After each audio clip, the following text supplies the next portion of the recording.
the response that a one-up mushroom does, or what's the work that a one-up mushroom does when you tell it to do its thing?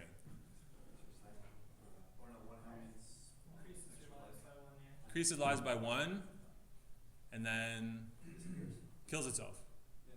Okay. So it can be, I don't know, consumed, let's say. So we're going to say that this object is consumable. So we're going to add a new mix in. Is consumable. Are we going to have objects in our game that are consumable, but you will consume them not by touching them? Possibly.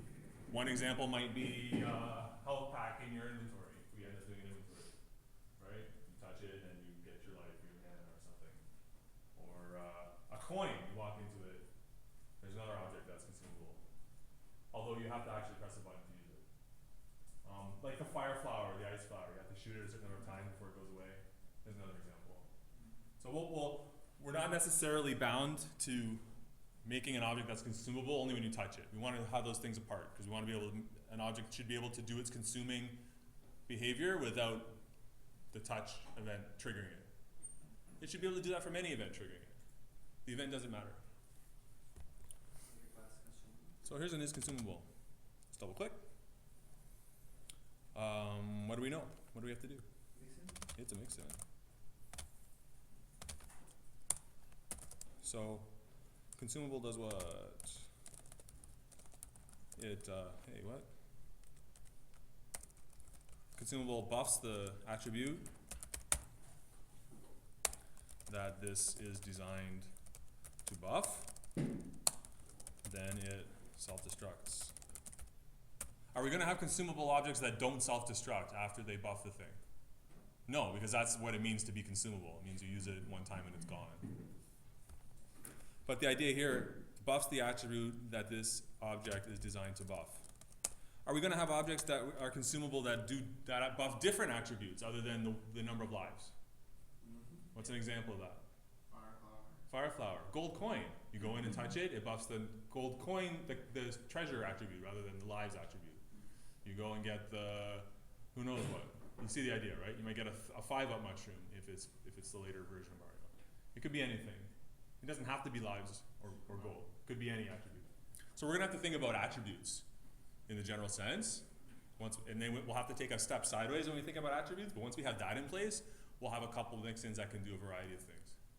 And the cool thing is that it won't be under programmer control anymore. It'll be just data. You still with me? Okay. So it buffs the attribute that this object is designed to buff, and then self-destructs. So is consumable. If this is the case, what's the method we're going to use in is consumable to do our consuming work? We're going to implement consume.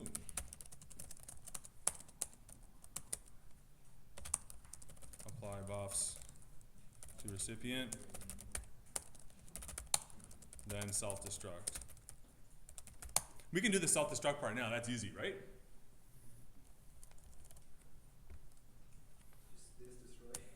Just destroy this? Yeah. Close. Isn't it this dot destroy or not? This dot game object. This is an is consumable component. This dot game object is the game object that the is consumable is attached to. Sometimes we might find that we want to destroy components and add components, especially with this mix-in pattern. We can dynamically do stuff, but we want to kill the consumable object. We want to make the one-up mushroom go away. Okay? So let's try that. Let's connect consume. Let's go back to our one-up. So here's our one-up. Now, instead of calling debug message, we want to make an object that when you touch it, it goes away. How can we do that? Touch type and then you do consumable. Okay, so our touch type is player, because when the player touches it, we are going to call our onTouch callback. What is the onTouch callback we want to call when an is player touches us? I heard it before. It is the consume method. Okay, so let's look at send message one more time. Calls the method named method name on every mono behavior in this game object. We're going to find that we actually will take advantage of that fact when we have multiple mix-ins. But what does this thing do? It's called the method with that name on every mono behavior on this game object. What is this game object?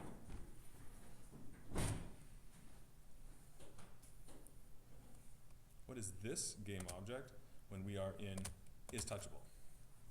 No, I think that's a script mushroom. It's the mushroom. Okay?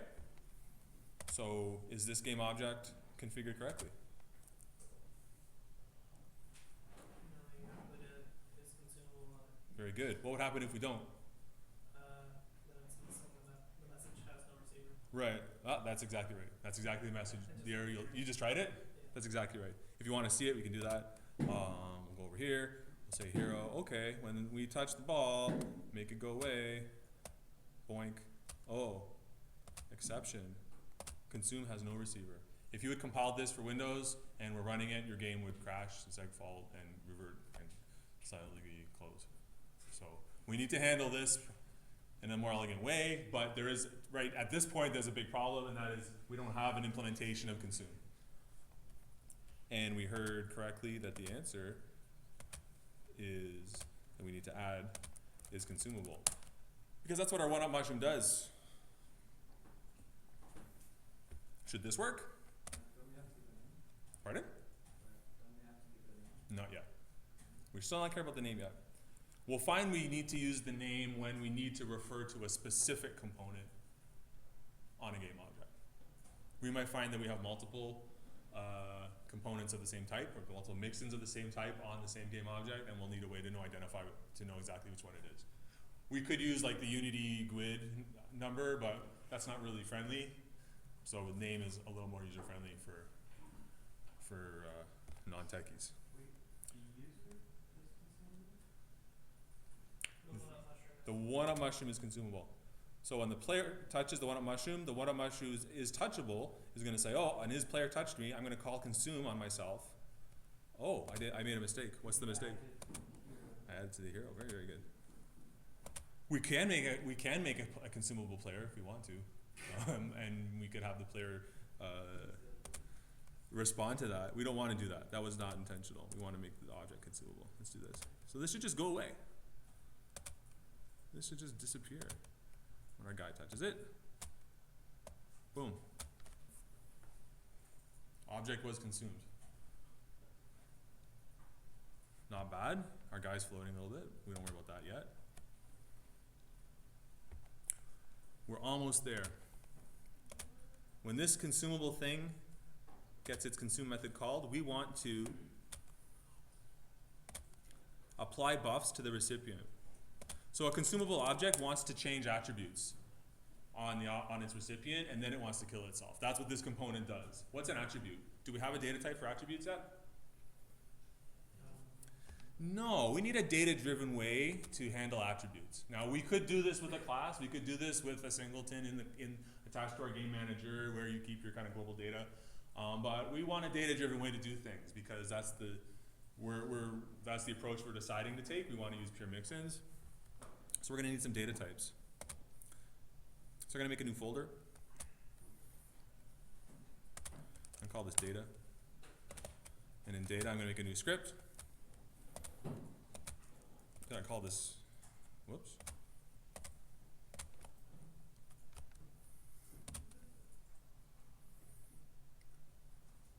Make a new script. I'm going to call it data. We're going to go into our data. This is basically fine. We're going to give it a name because we're going to need to identify things by name. And our data types are going to extend from data. So for our first example is a one-up mushroom. So what data type do we need to implement? What's the data type for a one-up mushroom? What attribute, what are we actually increasing by one? Life, which is of what data type? Int. Int. So let's make an int data.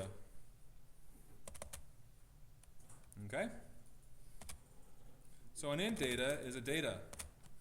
A data is just a game object that's a mono behavior. That means we can attach it to a game object. So the idea here is that we're going to be able to assign attributes to game objects. And those attributes are going to be containers for primitive or plain old data types. And then using the mixins, we're going to manipulate the data, the primitive plain old data that are inside them. Does that make, am I, okay. Check this out. So we need a mixin-y, we need a unity kind of friendly way to add variables to game objects without asking a programmer to make a new script. Okay? You with me? The way we do that is by building up a library of little classes that will help us do this. The one object we're trying to build to start is the one-up mushroom, and it increases a variable, an integer variable called number of lives, let's say.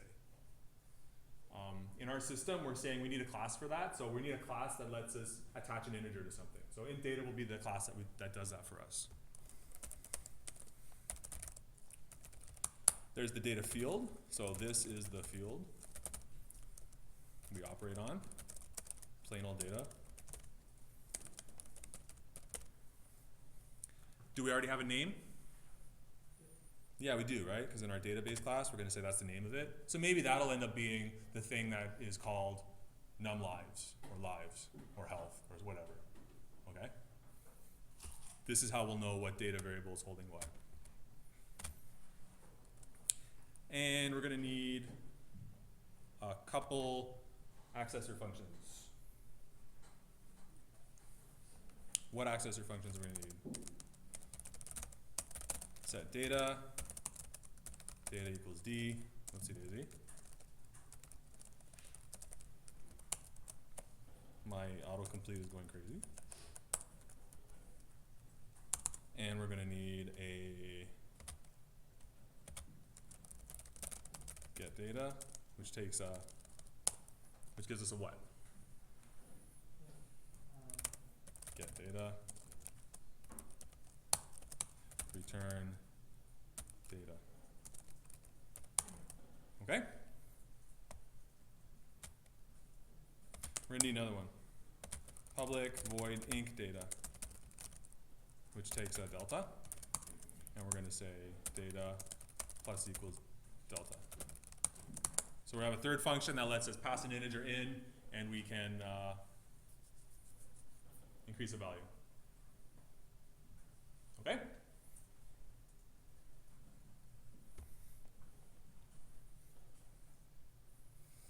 That's a version of the function that takes a plain old data. Let's make a fourth version. Inc data that takes an int data. What would the implementation of that be? Let's say we want a method that takes an int data and increases the plain old data inside it. When you get data, add that to it. Like that. And we'll use the version that takes in. Okay?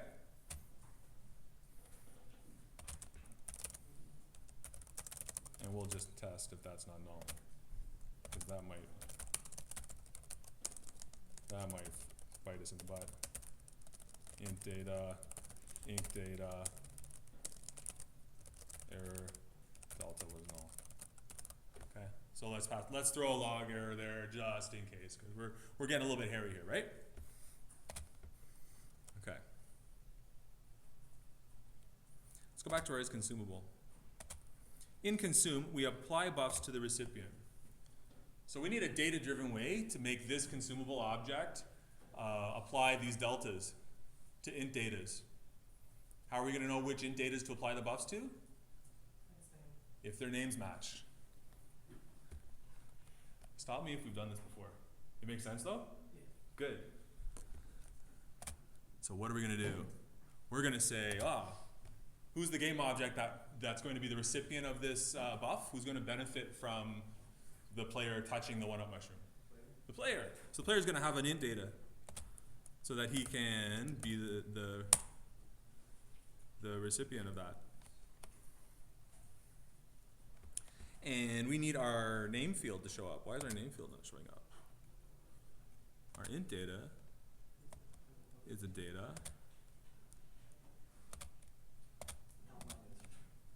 Control S.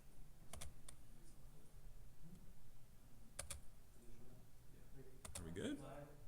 Yeah, mine shows up just. Yours shows up?